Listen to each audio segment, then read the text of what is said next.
In the land where stories weave the night, a shanty drum so full of might. Legends rise with every beat, echoes of the past so sweet. Melodic guitar sings a tune underneath the bright gold moon. Tales of kings and warriors strong, in our hearts they still belong. Oh, Afro tells the Battle, bravery, and legacy, the untold story of the Zulu warriors. ancient voices loud, let us all sing it proud.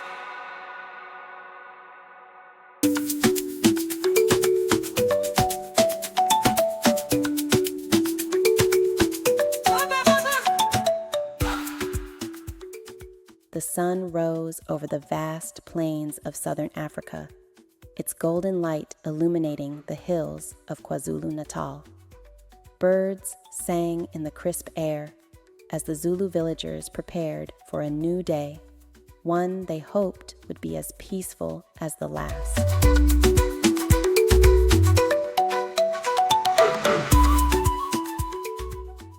But beneath the tranquil sky, storm clouds were gathering, unseen yet imminent.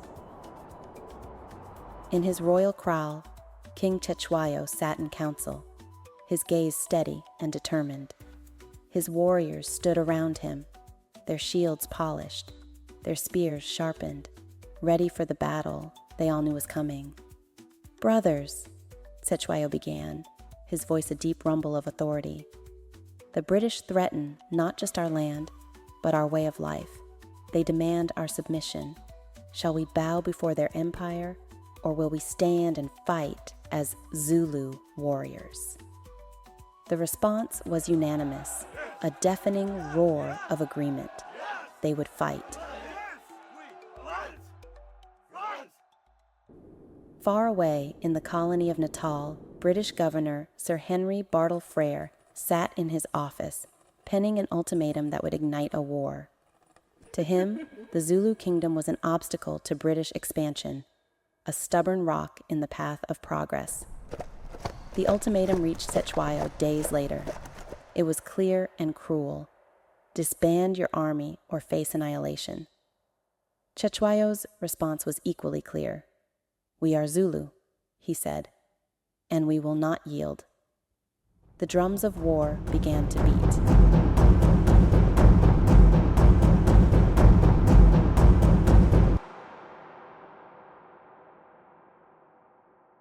January 22nd, 1879. The British encampment at Isandlwana buzzed with overconfidence. Soldiers laughed and joked, oblivious to the danger that surrounded them. Hidden in the hills, 20,000 Zulu warriors lay in wait, their movements silent and deliberate. Leading them was a commander, whose strategy was as sharp as the spears his men carried. The plan was simple yet brilliant. Encircle the enemy like the horns of a buffalo crushing its prey. When the attack came, it was swift and devastating. The British lines faltered as the Zulu forces surged forward. Shouts of alarm turned to screams of panic as the disciplined soldiers of the British Empire found themselves outmatched by the sheer ferocity and numbers of their opponents. By sunset, the battlefield was silent. The Zulu had achieved a stunning victory, one that would echo across continents. But for every Zulu warrior who returned home that night, the war was far from over. Zulu spirit all around.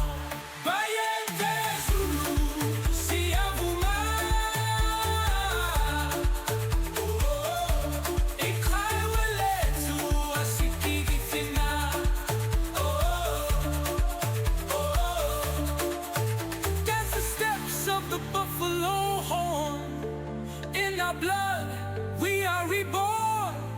History calls, we answer true. Forever proud, forever Zulu. Zulu,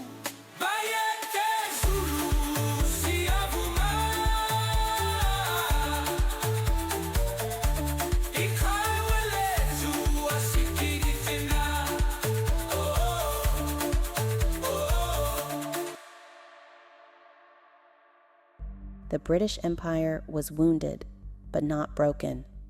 While the defeat at Isandlwana shook their confidence, it only strengthened their resolve. On the same day as news of the Zulu victory spread, a small British garrison at Rorke's Drift prepared for an onslaught. There were only 150 soldiers stationed there, and they faced an advancing force of over 3,000 Zulu warriors. Throughout the night, the defenders held their position, their rifles firing relentlessly. The Zulu attacked with courage and precision, their shields clashing like thunder against the makeshift barricades. For every inch of ground they gained, the British defenders paid in blood and sweat. Zulu beat, feel the power in your feet. Through the ages we remain, Zulu spirit in our veins. By dawn, the Zulu retreated, leaving behind a battlefield littered with broken spears and shattered dreams. The British had survived, but at great cost to both sides. The war dragged on, and the Zulu warriors, though brave, could not match the unyielding tide of British reinforcements. With advanced weapons and sheer numbers, the British launched their final assault on Ulundi, the heart of the Zulu Kingdom. People scattered, hearts are torn.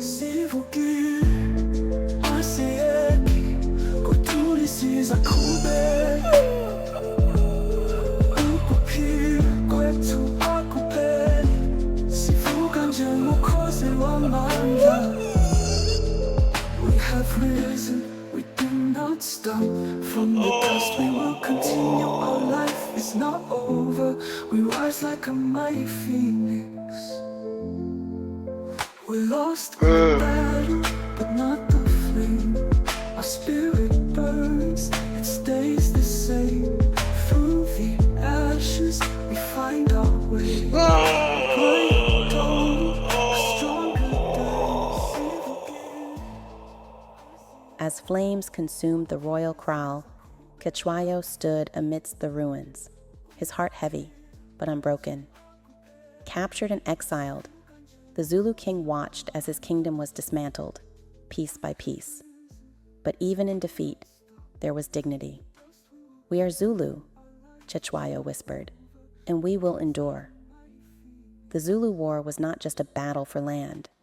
It was a battle for identity, for survival, for the soul of a nation. Through the ashes we find our way. A brighter dawn, a stronger day. Sivuki, asieki, kutulisiza kube. Ukuphi kwethu akupeli. Sivuka nje mukhosi wamandla. Humbled yet never undone. Though the British claimed victory, they could not erase the legacy of the Zulu people, their courage, their strategy, their unyielding spirit. To this day, the story of the Zulu warriors serves as a testament to the power of unity and the will to stand against impossible odds. And as the sun sets over KwaZulu-Natal, one can still hear the faint echo of drums, a reminder of a time when a mighty kingdom dared to defy an empire.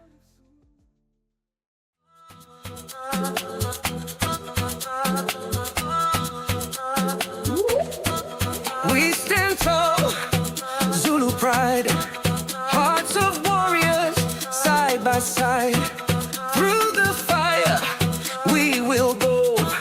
The spirit of Zulu, let it show. Bayete Zulu siyavuma.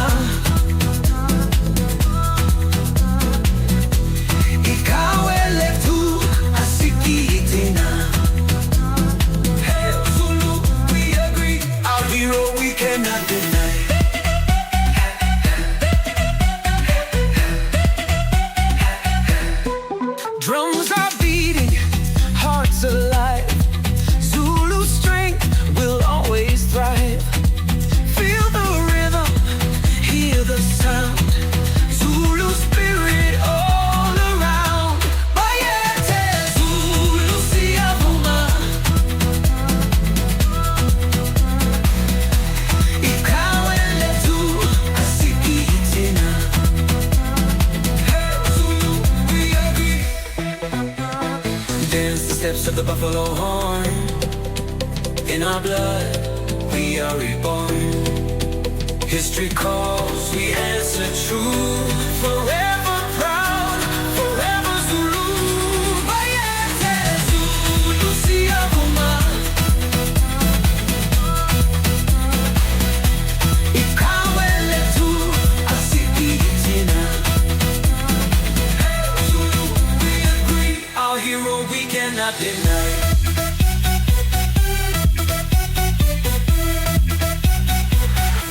Piano groove, Zulu beat. Feel the power in your feet. Through the ages we remain. Zulu spirit in our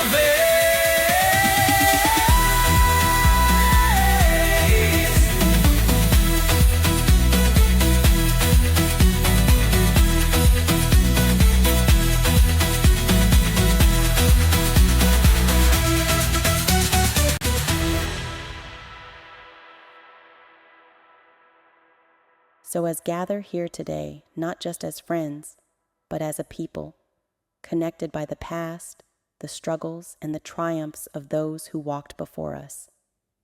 These stories, they shape us, they forge who we are, and they light the way for who we can become.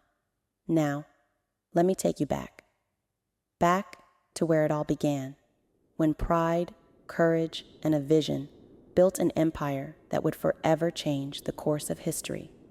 A story not only of warriors, but of visionaries. This is the story of the Zulu. Shaka Zulu was not born into greatness, friends. No, he was born in the small village of the Zulu people, where his mother, Nandi, was shamed and exiled. His father, Senzangakona, the chief of the Zulu, rejected him. He grew up on the margins, an outsider. But in that rejection, he found his purpose. In those whispers and sneers, he discovered the fire that would burn brighter than anything anyone could have imagined. Young Shaka didn't run from his pain. He channeled it. He went on to become a leader like no other, taking the Zulu from scattered tribes to a unified empire that would stand strong against all odds. But it wasn't just about strength or the blood that flowed on the battlefields. No, Shaka's real genius was his vision. He saw the Zulu people not as mere warriors, but as a mighty force. He transformed them into an unstoppable army. The famous bullhorn formation, which outflanked and overwhelmed enemies in battle, was his brainchild. That's not just strategy. That's vision. That's knowing who you are and where you're going. In the heat of battle, when men faltered and doubts crept in, it was Shaka's leadership that inspired them. "There is no retreat," he would shout, and those words alone would push his warriors to victory. And so, as we sit here today, in the halls of our school, I want you to remember something. We may not be born into greatness. We may not come from a royal lineage. But what we have is something far greater. The spirit of the Zulu. It's the will to rise, to stand tall, and to build something from nothing. This club we're starting, it's not just a place to talk about our history. It's a space to carry that vision forward, to stand strong, just like Shaka did, and create a force that will leave a legacy for the world to see. Shaka built an empire not just through war, but through unity. He knew that a people united by a common cause, a shared vision, could not be broken. That's what we have to do, unite. This club will not just be for fun or history lessons. It's a chance for us to build something powerful, a community where we all stand as one, strong, resilient, proud. And just like Shaka's warriors, we will stand for each other and for our culture. As Shaka Zulu said, "I am the one who will make my people great." We are the ones who will make Africa great. It's not about waiting for someone else to lead us. It's about us coming together and taking that first step forward. If we stand as one, there's nothing we cannot achieve. So, what will we do next? We'll take our first step. We'll build something strong and meaningful, just like Shaka did. And who knows? Maybe one day we'll be the ones telling our story to others. A story of courage, strategy, and legacy.